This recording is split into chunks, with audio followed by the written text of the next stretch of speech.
están? I guess before I begin, muy buenas tardes a todos. Me llamo Gregorio Gonzales y soy Genízaro de una comunidad Genízaro de ranchos de Taos, Nuevo México. Y para mis parientes, Namaná, María Apueca, Ninatnietza, Gregorio Gonzales. Finally, good evening, everyone. My name is Gregorio Gonzales. I'm Genízaro, from a Genízaro community located right down south here at 6 miles in ranchos. That is great. I mean, it's really hard to follow just such amazing scholars, and I really want to thank the organizers of this for giving me the opportunity just to share this space with them. Thank you so much. So I guess I'm going to take this conversation in a different direction. And what a better way for us to kind of bridge this discussion of Genízaro histories in terms of looking at the historical significance and the cultural resonance of Comanche peoples in the Taos Valley. And so this is actually a photo from Miguel Gander. And so if you can see the far left of the truck bed, that's me. That's me. So this is in front of the church or the capilla in Talpa. And so I'm riding with my primos and the other dancers for our New Year's Day, our feast day celebrations. And so how to bridge these kinds of discussions in terms of looking at the resonance of Comanche peoples, and particularly thinking about how just the very fathomability of Genízaro histories within a space that continues to deny our existence. So I think this photo does a good job in terms of talking about that resonance, but I kind of wanted to take it in a different direction. And I think in that way I actually want to read something that I wrote recently. I guess I should preface it by saying that that what I'm going to read it's like a poem, kind of prose, but it is kind of in the way that Miguel did with Edward Curtis. It is me wanting to be in dialogue, except to be in dialogue with a Comanche poet, with a Namana poet named Sai Hawawa. He's a phenomenal poet. I highly suggest you check out his work. In fact, it was Dr. La Madrid who introduced me to Sai's work. And I mean, it was in the Malpais Review. It's amazing. But there was one poem in there that Sai had. It was called, he titled it "Secretly Looking for Something." And this poem, it really resonated with me. I think when I first read it, I don't think I had the language to really engage with it, because I don't know, I think just with time and learning and with education and more importantly just listening to elders, I was able to kind of find a space in order to have that conversation. And so I really hope, like I said, I can't read Sai's piece, but what my work tries to do is, or at least what I'm going to read here, is it tries to follow his movements, but it takes it in a very different direction in terms of talking about the flip side of what he's talking about, where he's talking about his relations to the Comanche Nation, which it ends up being that he's talking about him being related and him being a Comanche citizen through a Mexican captive, and I'm talking about it from a Genízaro perspective. So I hope you will bear with me. And before I forget, I just want to dedicate this to Mijita. She wasn't able to make it here tonight, but I love you. So I titled this "Secretly Singing for Something." It is a custom among the Comanche to count back 5 generations to an ancestor or ancestress. That ancestor is considered as a brother or sister, except I'm not a Comanche citizen. I'm Genízaro. Bright rays of sunlight gushed over the towering peaks of Taos Mountain, its radiating pathway creating a haunting morning mist across the ancient valley.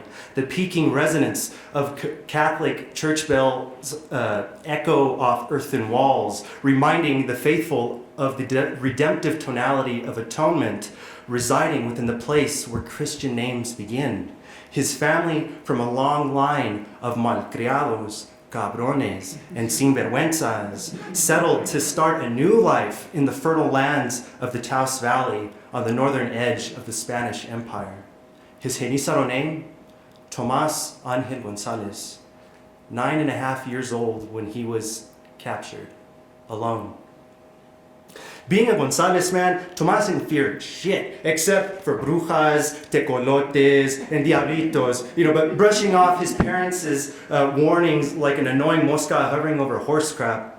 But speaking of which, smelling himself, he really needed to bathe, realizing that he was the source of all the crap-seeking moscas. His arms lifted straight in the air like one of those padres at the church in Ranchos. He moved his head back and forth between each armpit, amazed at the fact that he could attract so many insects while in the company of cabritos and his matted mutt, El Güey. With his canine carnal leading the massive goat herd to their favorite spot in the monte, Tomás imagined himself in the refreshing waters of the mountain spring, hand fishing in the nearby pond for some big-ass truchas, and for him and El Güey. With skies clear and the gentle breeze patting against Tomás's dark brown skin as he and his tribe of cabrones made their way up the mountainside, he could even see the plumes of smoke puffing out of the pueblo, a sure-tell sign that the feast day celebrations for El Día de San Juan must be starting now. Pointing with his big lips to the pueblo smoke signals, Tomás called out to nobody, "Puro party time at the pueblo, no?" Walking further and further into the mountain, Tomás could feel his spirit rejuvenating with every step. Finally getting to his secret spot, Tomás rounded up and counted his tribu, El Güey kicking their asses into gear so that way he could also go to the mountain spring. But something was different on this day. Even El Güey was being less of a way. Looking around the pasture clearing where the cabrones were settled, he couldn't shake this feeling like he was being watched by the shadows lurking in the depths of the forest. To shake this buzz-killing vibe, Tomás decided to climb up the mountain while his compa mad-dogged the goats. Finally summiting El Monte, he immediately aimed his gaze east toward the llano. Plumes of light brown smoke, or light brown, emerged from the horizon. That could only mean one thing. Ahí vienen los Comanches. Gulping the thin air, he sprinted down the mountainside, praying that tribal power wouldn't completely annihilate his tribe. Approaching the clearing, two massive Namana warriors appeared, each armed with lanzas glistening ruby red. Tomás collapsed as he saw the limp corpse of El Güey, his fallen carnal lying still, now forever defiant to Tomás's demands. The breathless whispers of El Monte blew softly against his back, softly soothing a paralyzed Tomás for a likely similar fate. The nearby waters of El Ojo del Monte wept silently como los ojos de Tomás, fluyendo por una tierra reseca. Like the ojito erupting from this tierra sagrada, Tomás closed his eyes and began beating against his chest with his fist, following the cadence of his heartbeat to sing to his antepasados.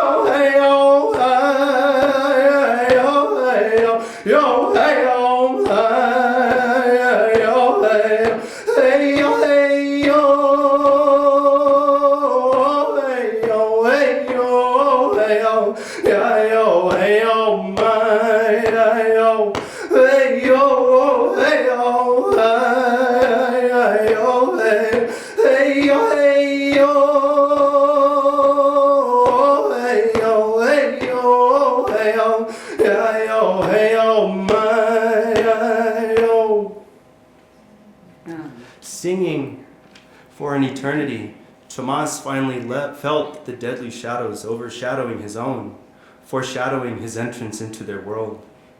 Lowering his head to el monte, Tomas changed his tonada, singing an alabao to his antepasados. Alzo los ojos al cielo y por humildad me muestro, rezaré por mi consuelo. La oración de Padre nuestro. Alzo los ojos al cielo y por humildad me muestro, rezaré por mi consuelo. La oración de Padre nuestro.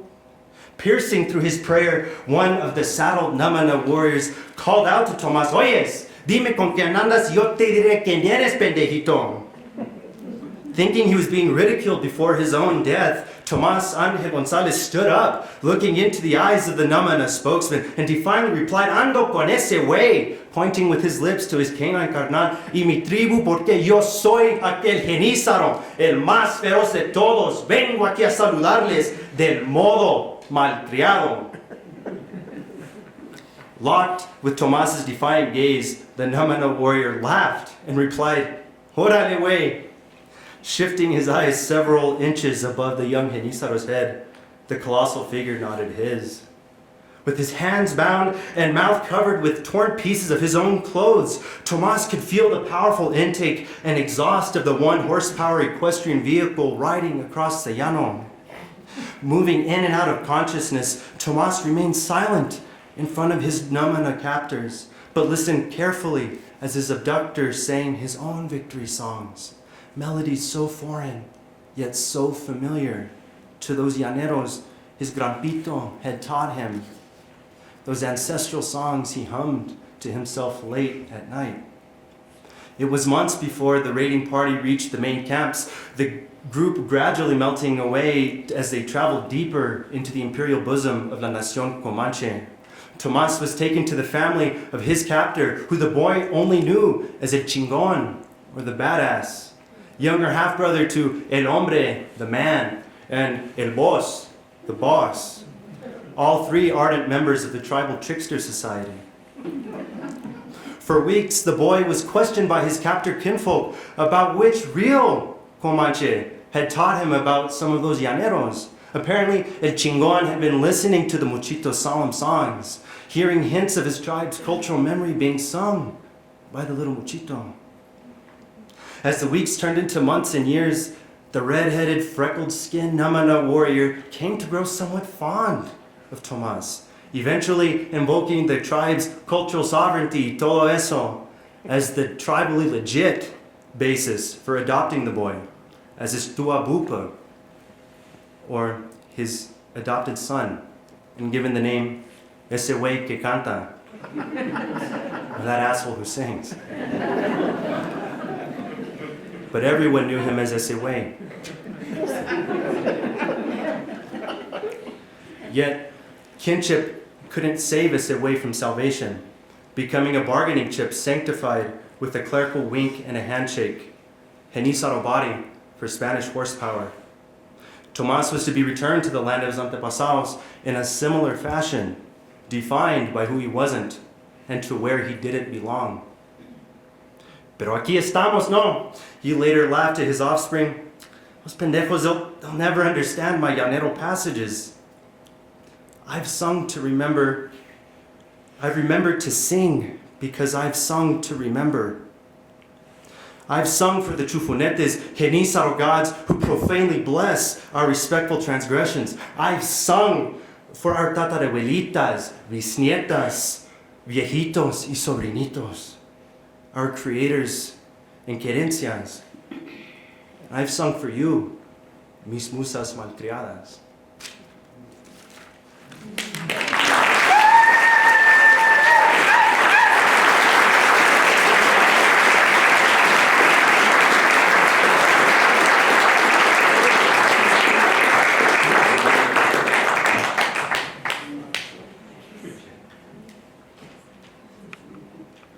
goodness, that was kind of like a world premiere right there, I guess. I'd never heard that,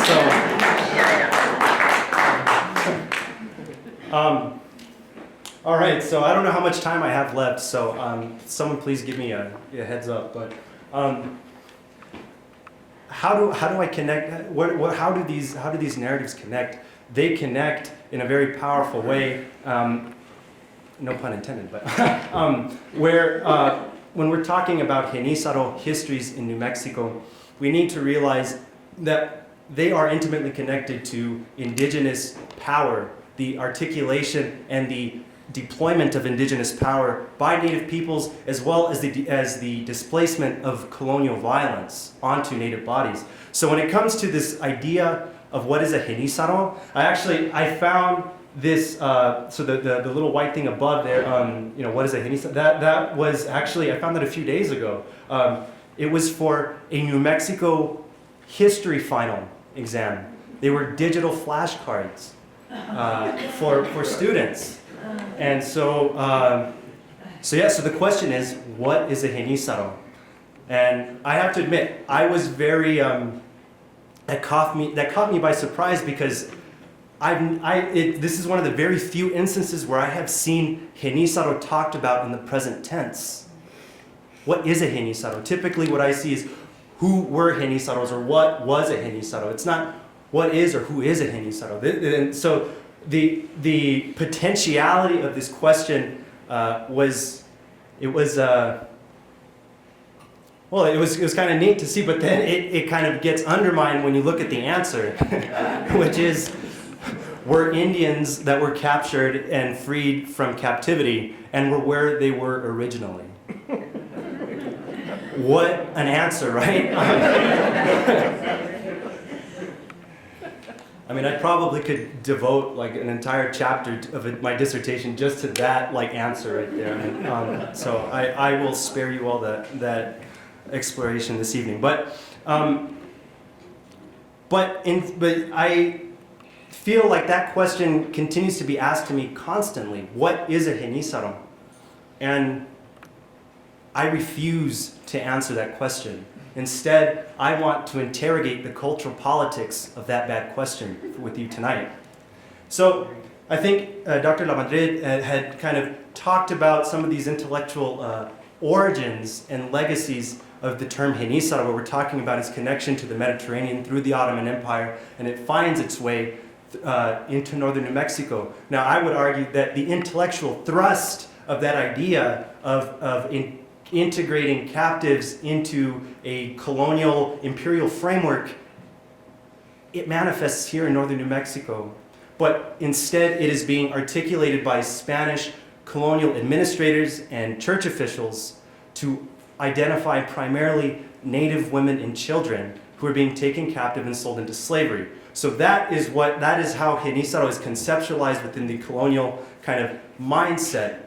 So we need, in order for us to kind of go at the cultural politics of that bad question, we need to be able to realize what are its roots. And so in that way, it already has this legacy in terms of kind of integrating a people, and then not only that, but then transforming them into something completely different to fit the kind of political, legal, and economic sort of systems of these empires, right? So Genízaro then manifests in New Mexico along these lines as an identifier. It starts off as an identifier, but then something happens in the 1700s where people start identifying themselves as Genízaro, where Genízaros start collectively articulating indigenous subject positions in relation to the Spanish crown. And they're applying for land grants. I mean, a lot of the times they don't get it, but the fact that they're talking about themselves as indigenous peoples in relation to the Spanish crown is powerful. It's powerful. But at the same time, not very many Genízaro communities had that sort of space where they were recognized as an indigenous space and as an indigenous community. Really one of the sole exceptions to that is the Pueblo de Santo Tomás de Apóstol de Abiquiu, where I have the very I have the honor and privilege to be working with that community as alongside with my own, and to look at how we talk about Genízaro, being Genízaro today, not what is a Genízaro, it's how do we relate to one another. And so in that way, but at the same time, I have to also give some context.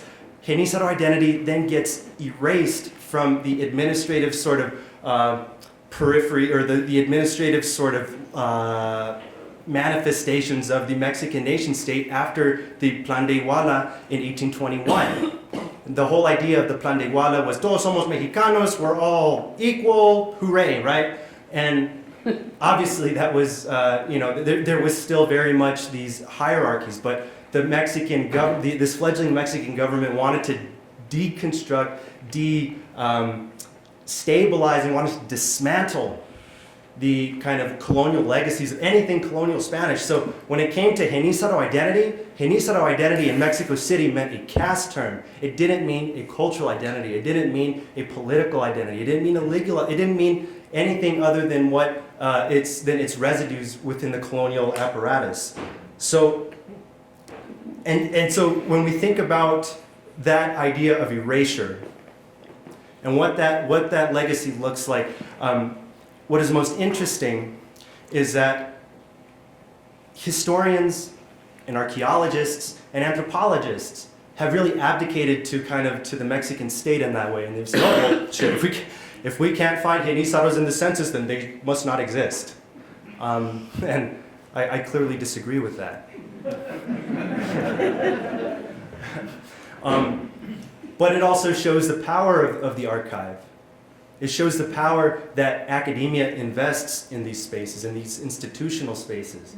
And yet at the same time, these memories, these cultural memories and these legacies continue to manifest in Ranchos de Taos, in Talpa and Llano Quemado, as well as in the Pueblo of Abiquium. So what is a Genízaro? That question itself, I would argue, is grounded in the tricultural myth, in the coloniality of the tricultural myth. And I argue that because, and I'm sure those of us who have grown up in this space know that in New Mexico, that white people, native peoples, and Hispanos clearly lived all in harmony. Clearly, they lived all in harmony, and so. And it's unfortunate because this mural continues to exist in Zimmerman Library. It's one of the most racist murals that I've ever seen, and and it's my alma mater. So, oh, sorry, Harwood, because I'm biting the hand that feeds right now. But at the same time, we need to realize what that legacy looks like in terms of thinking about the tricultural myth, and I think Dr. Rodriguez talks about it in her work as ethnic territoriality. But where we're looking at this idea that in New Mexico, only Hispanos, only Nuevo Mexicanos, and native peoples, primarily Pueblos and white people, that's all that makes up New Mexico, right? So to even bring up the idea of Genízaro indigeneity is to disrupt the it's to disrupt the purity of that idea. It's to talk about how families were intermarrying with one another, how you had native bodies being passed down as property within New Mexico all the way up until the early 1900s. And that work really has been great in terms of thinking about, and I have to acknowledge Dr. Esteban Reyes Galvez for his phenomenal work in his dissertation. I really owe a lot to him, our vecino from Costilla.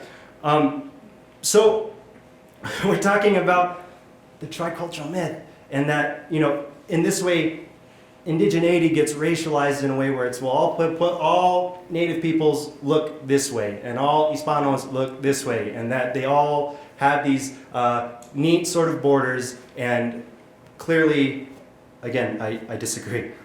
But instead, I'm not interested in talking about kind of perpetuating this idea, the coloniality of the tricultural myth.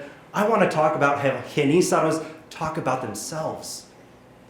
So in this case, this is from the work of, I would argue, probably one of the most influential Genízaro intellectuals of the 20th century, Dr. El Difunto, Dr. Benito Cordova from the Pueblo de Santo Tomás y Apóstol Yabiquil. And even though I had the privilege and the honor of coming from a family where that memory remained, and where my parents made damn sure that we knew where we came from and we understood that the complexity of our history and the complexity of our cultural memory. I can't tell you how powerful it is to see this from a fellow Genízaro. Obviously, he left out ranchos. Like, what the heck, man? Still though, I mean, the fact that he puts Genízaros in as equivalent native peoples with Tewa, with Tiwa, with Dene, with Nde, that does something, and it's beautiful. It's beautiful. And so in that way, I really owe a lot to the legacy of Dr. Cordova in that way. So as we kind of shift into kind of looking at what my work wants to do, right? Is that I want for us to kind of reimagine the Taos Valley. And I think Dr. La Madrid and, oh my gosh, I'm sorry, my voice is, Dr. Montgomery, excuse me. I think they have touched on this idea that the Taos Valley was an indigenous border space. And I want to wholeheartedly echo that idea. But not only that it was an indigenous border space, but when we think about ranchos in terms of the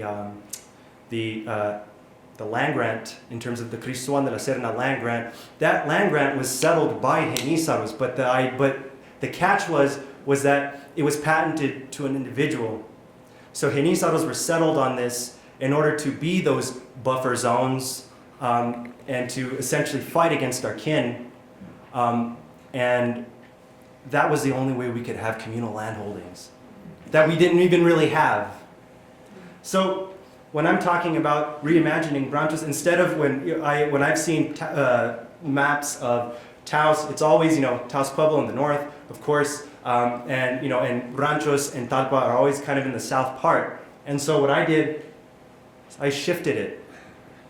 I want my work to center Genízaro spaces. And that way, I'm talking about Genízaro spatiality, what it means for Genízaros to articulate ideas of space in a place where we belong, yet we shouldn't. And in this way, on the left is, again, Dr. Cordova. He, and those elders in Abiquiu, they were unabashed in wanting to talk about themselves as a Genízaro space. And in fact, he even calls it Genízaro country, which I find to be really powerful, because if we look at, you can look at the Rio Grande Sun. What's the headliner of it? It's from the heart of Pueblo country. And yet, here you have Genízaro communities articulating a distinct space. And they continue to talk about a distinct space. And so the photo on the right is in ranchos. It's a different kind of space, but it's space. It's how we belong to this valley that doesn't even recognize our existence. So I think as I kind of am wrapping up here, I come back to this question of what is a Genízaro? And again, I'm not going to answer that. Instead, I'm going to take a page out of Vine Deloria, the really famous Lakota scholar and just intellectual, phenomenal thinker. And said, I'm going to say, I'm not your Genízaro. Thank you.